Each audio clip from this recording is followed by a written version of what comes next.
thousands of workers are being fired, thousands of government workers, nearly 5,000 are losing their jobs at places like the IRS, which is part of the Treasury Department, at places like the Housing Urban Development Bureau. You also have, the EPA. Oh, the EPA, that was a racket, right? Just ask, what's her name from Georgia? Stacey Abrams. Yeah, the New York Times loved her. She's the one who was like, I did not lose the election. I refuse to acknowledge that I lost the election in Georgia. And somehow they put her up on a silver platter. She got her own weekend edition of the magazine. Full frontal, like you needed to see that, right? Picture of her head to toe on the whole magazine cover of the New York Times, because she was amazing, because she wasn't willing to admit she had lost the governorship in Georgia. Okay, double standard if there ever was one. But anyway, they get thousands of people being fired over at the EPA. She's apparently somebody who really had that racket down. And they've exposed all of this stuff. Doge did a lot of this exposure. It's been pretty darn great.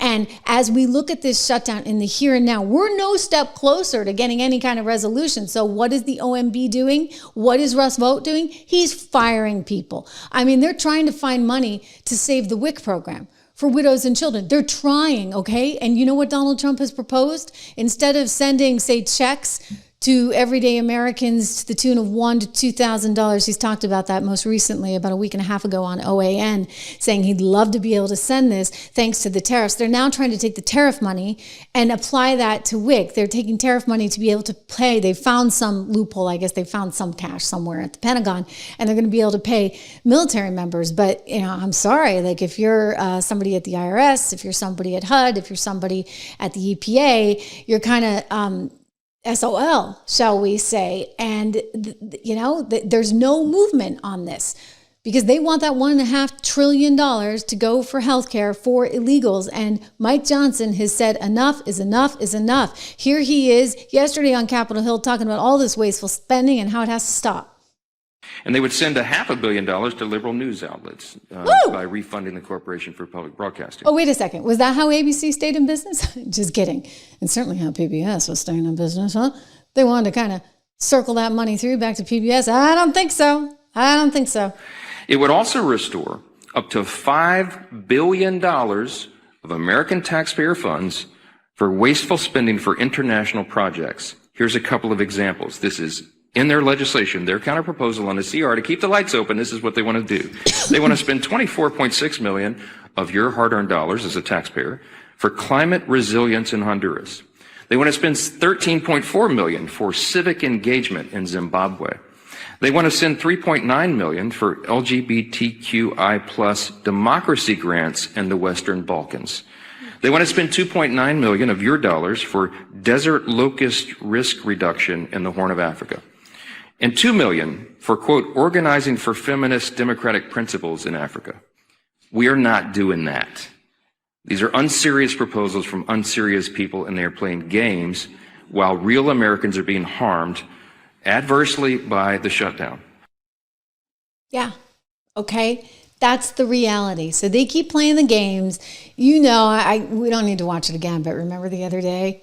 Remember when Hakeem Jeffries, oh gosh, I still love the sombrero. Like, you can't beat that. I mean, you can't beat his social media game at all. But Hakeem Jeffries decided to go onto CNN. And even CNN was like, gee, Hakeem, it looks like they really do have a point here, because this money would actually wind up fortifying and helping the hospitals that are servicing illegals. And so that's a problem for you, right? Like, you've brought all these people into the country, and now we can't really deal with this the way we ought to be able to deal with it, because they did some stupid stuff. By the way, Donald Trump out speaking against that quite emphatically. I'll tell you, Hakeem, he's going nowhere. He's going nowhere fast. He got called out by Tapper, and here he is on CNN again. This is a different soundbite. I want to show you with Dana Bash. And even Dana's like, I mean, it's getting old, buddy. For working class Americans, that's their priorities. But it depends on who the they are. There are enough Republicans on a piece of legislation, if all the Democrats supported it, that would extend those Obamacare subsidies for 1 year. I think our Just position on the policy, would you support that? I think I've been very clear, which is that is not a proposal that I'm prepared to support at this particular point in time. Well, because it's very simple, because working class Americans, everyday Americans, and middle class Americans deserve the same level of certainty and assurance as to their health care costs in an environment that the cost of living is already out of control, electricity prices through the roof, housing costs through the roof, grocery costs through the roof. Now tens of millions of Americans about to experience dramatically increased premiums, copays, and deductibles. We should provide these everyday Americans but what about with the same reopening type the of government? certainty. Yeah, and that makes sense. I understand that. What about supporting that along with reopening the government? Because the Republicans don't feel that they are feeling any political pain now. I mean, you saw the White House, the OMB director put out something about that they're battening down the hatches because they're paying troops, law enforcement, and they're making permanent cuts to the federal workforce while this Boom, boom. Exactly what they always wanted to do. I mean, who needs Doge when you get the Democrats, right? shutdown is happening. Republicans have been engaging in mass firings and attacking hardworking federal employees since the very beginning of Donald Trump's presidency. And so to the extent that this is continuing, it's more of the same. Cruelty for them is the point. We've been very clear as Democrats, again, we'll find a bipartisan path forward. We want to reopen the government. We want to make sure that our hardworking federal employees and civil servants get paid. But we also have to address the Republican healthcare crisis. And the American people clearly know who shut the government down. Republicans. I'm just going to say nobody actually sees it as a Republican healthcare crisis. They see it as your crisis because you're the one that wants to continue. You don't want to see a clean CR. You want to basically hold the American taxpayer hostage because it's gimme, gimme, gimme, gimme, gimme, right? Like that's what they're about.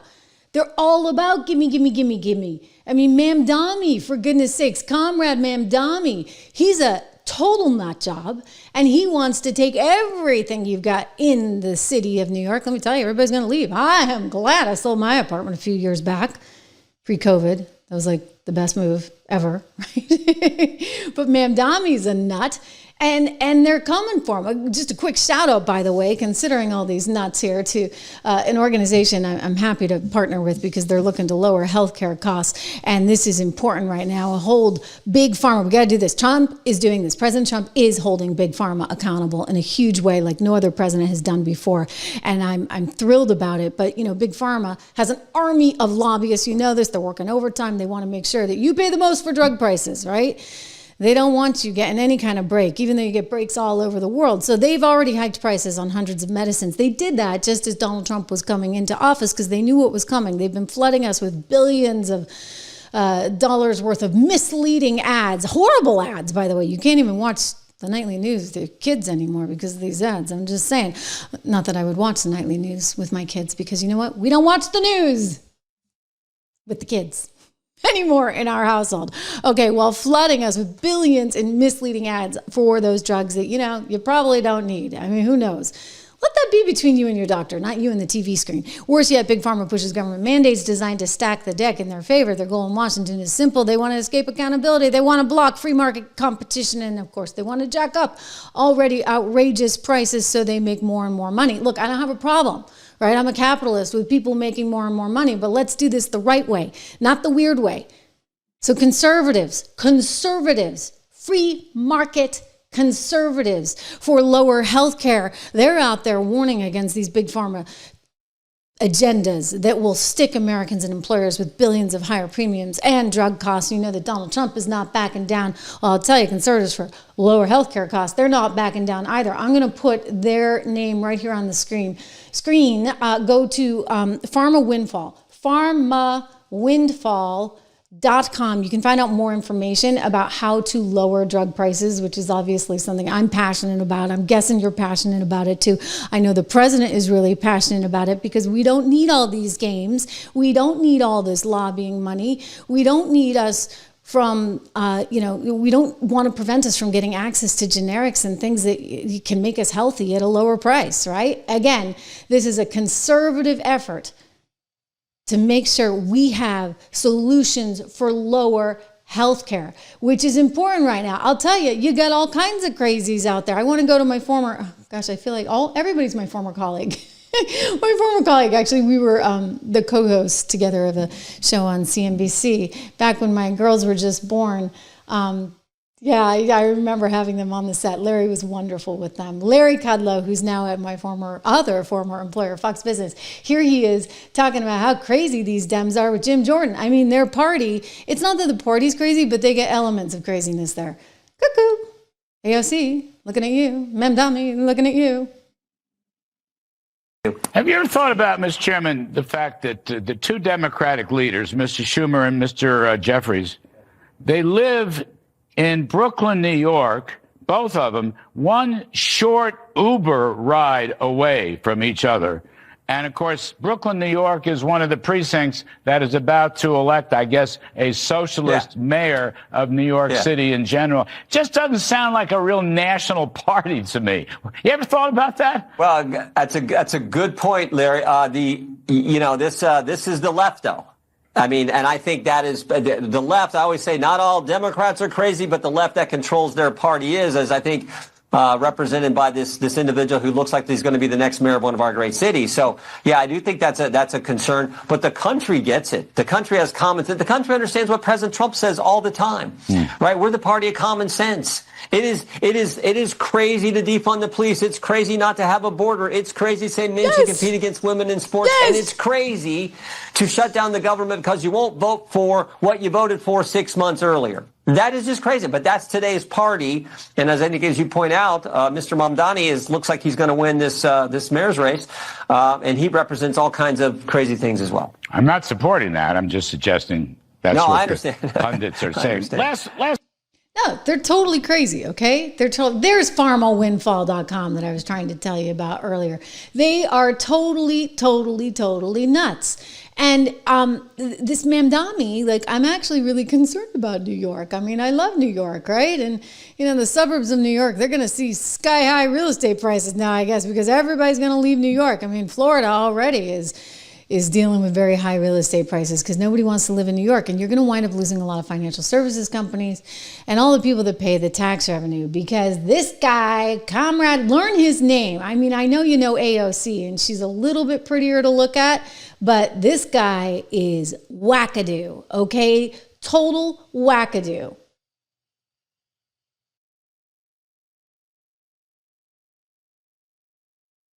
So wacky, we can't even get him on. Let's try it again. And realize there's a policy proposal that says your plan, and I'm going to quote it for folks, is to shift the tax burden from overtaxed homeowners in the outer boroughs to more expensive homes in richer and whiter neighborhoods. Explain why you are bringing race into your tax proposal. That is just a description of what we see right now. It's not driven by race. It's more of an assessment of what neighborhoods are being undertaxed versus overtaxed. So no plans to change that language on your website. The focus here is to actually ensure a fair property tax system, and that the use of that language is just an assessment of the neighborhood. Okay, that's actually illegal. I mean, I hate to remind you of this little thing called the Constitution, but this is why this DEI stuff was all so bonkers and so wacky. And by the way, hey, Harvard, you had to learn that the hard way, right? Via the Supreme Court. You can't actually say we are going to target a group of people because they're white. Okay, Mr. Mamdani? It actually is against the law. And I don't know what to tell you other than it's flat out against the law. And I'm stunned and disappointed and shocked that New York might just elect you. But it's not going to go well. I mean, you saw how it went when Comrade de Blasio was in charge. For goodness sakes, we couldn't even get the snowplows going, and the garbage was piling up everywhere. The rats were everywhere. And now look at the mess that New York has become, a dangerous pit of disgusting sloth. Like, I never, ever, ever, ever, ever want to go there. And unfortunately, I kept a lot of the doctors and the kids' doctors and this and that all in New York. And I'm like, oh my God, I avoid it like the plague. Because it feels like the plague. And now you're going to get a guy like Mamdani in there, and it's going to get even worse because anybody who can is going to get out. Nobody's going to want to stay for that. And so you're left with a dangerous, violent kind of undertone. I mean, this is why Chicago's so messed up. This is why the people of Chicago are begging for help. And by the way, you know, they're starting to get this help. And we've seen them over and over again coming out and saying, hey, we need Trump, right? Here's a woman who's actually been spearheading this opportunity to flip Chicago. Watch her. It's happening. Chicago is going red. How dare Brandon Johnson and J.D. Pritzker try to convince us in Chicago that crime is down when Brandon Johnson have 150 police detail following him and his family around everywhere they go. Pritzker, he don't even be in Chicago, and the place he had that he live at that's in Chicago have gates, cameras, police details all around it. These crooks. We keep allowing these crooks to tell us what's going on in our communities. But that's coming to an end. Better believe it is coming to an end. It is coming to an end. Gosh, Pharma Windfall is getting all kinds of play today. Sorry. I think the graphic was just left up there. Anyway, we have so much happening right now. There's so much greatness going on. I mean, did you see what happened with Charlie yesterday? I don't want to start crying on you guys again, but wow, that was such a powerful moment. We were watching it as some of the tape came in live, and I did a chapter on that yesterday. So he was awarded, of course, after his death, the Medal of Freedom, and Erica Kirk accepted it. And it was just incredible to see, wonderful to see. And, you know, Charlie was such an inspiration to so many people. And I think his legacy is going to live on in a really big way. His wife is dedicated to that. They've got thousands of hours of tape that they're going to keep running. And I want to show you this clip, actually, from Fox News. They were looking at some data which shows you, what do you know, a Christian revival going on in this country. It's just amazing to see, and I think it's an uplifting moment to consider this in the face of so much darkness, right? We're seeing a lot of green shoots, actually. I'm in green today, as my friend Larry and former co-host used to like to call them when we talk about the economy.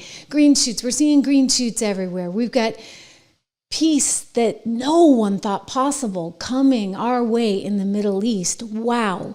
We've got a chance at hopefully settling this thing with Ukraine and Russia.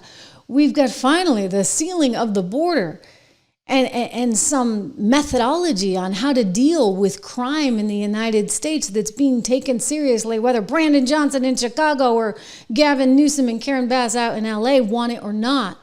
We're actually seeing things start to turn around. I credit the DC mayor because she said, come on, come one, come all. We'll take the help with the National Guard. And now, thanks to the, quote, summer heat program, guess what? They have reduced crime massively in the city of New York. And despite the horrible news about Charlie, here's something that would make him very, very proud. Let's go to this sound here from Fox.